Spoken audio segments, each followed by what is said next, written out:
Why is it that a lot of these black scholars, the folks who fight for black liberation, usually always end up with a colonizer? So I hate this topic. But I think I have some personal distance from my own experience in order to chime in. So, for context, I am divorced. I've been divorced for 6 years, and my ex husband was white. He's probably still white. I don't know what he's doing now. But I always got a lot of shit for being a black woman in the public eye who, you know, built a platform talking about race and gender and identity. And I was often told that I was a hypocrite because my ex-husband was a white man. Now, one of the things that I always pushed back on was the idea that, like, my partner is in conflict with my morals because I also identify as a feminist, but I was in a relationship with a man. I now identify as queer. And so even though I sometimes am still attracted to men, it's probably like the most embarrassing part of my personality. I don't think that it's in conflict with my desires for women and femme presenting people to have equitable opportunities and a life that is without harm and, you know, social advancement and all of the other things that feminism means to me. That said, my journey to consciousness as a black person was later in life for me because, for context, I'm 41. And when I was in high school and in middle school, going to predominantly white schools, private schools, magnet schools, I was often the only black person in those spaces, and I had a lot of internalized self-hatred, and I really played into respectability politics, and it took me a really long time to unlearn that. The other part of that is, I've talked about this a lot, for myself and a lot of other black folks who've gone to PWIs, it takes a long time to realize that you are attractive. Like, I didn't date in high school. My ex-husband was my first boyfriend, and I dated a little bit in college, but not much. But when I got to college, it was really the first time I had ever had attention from black men.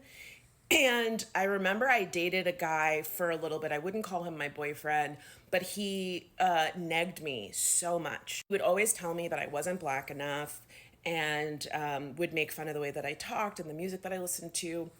And unfortunately, that was a persistent issue for me. Like, when I would be interested in a black man, that was my experience, unfortunately. And then I would also add personally, again, I can only speak for myself here, but like, it took me so long to actually accept myself as a queer person. And I had had so little sexual experience, and I was assaulted my senior year of high school. And so I had like a really warped perception of myself and my body that once someone was actually showing interest in me, aka my ex-husband, I was just like, yeah, I'm into this. And I still to this day do not believe that, again, for me personally, my consciousness was less than or not genuine because my partner was white. For me, the advancement of black people wasn't just about my experience, but it was about everyone's experience and the ability for black people to live their truest, authentic selves wherever they are. I also recognize that a big part of my success as a public person, as an online personality, as an actor, as a writer, is a result of respectability politics. The way that I speak, the way that I present myself, which was, you know, instilled in me by my parents, them saying like, we want you to have a better life than us, we want you to have certain opportunities. And so I went to certain schools and I was told to speak a certain way, and that has opened doors for me in adulthood. And I have felt it, I've seen it, I've experienced it. It has allowed me access to certain rooms that other black folks are not able to move in. And part of the work that I'm committed to doing is opening the doors for marginalized folks, but especially black folks, especially black women, especially queer black people, to inhibit spaces that I've been given access to because of those respectability politics, and that they might not necessarily have access to because of those same standards that have afforded me those opportunities. This is really long, so I'm sorry. I'm wrapping this up now. So, based on my own personal experience, and then when we look at the trend of high profile Black activists or celebrities that have white partners, my guess is probably access, community, and respectability politics have set people up so much so that they are in community with people that don't necessarily look like them, and then that's who you're most likely going to build partnerships with.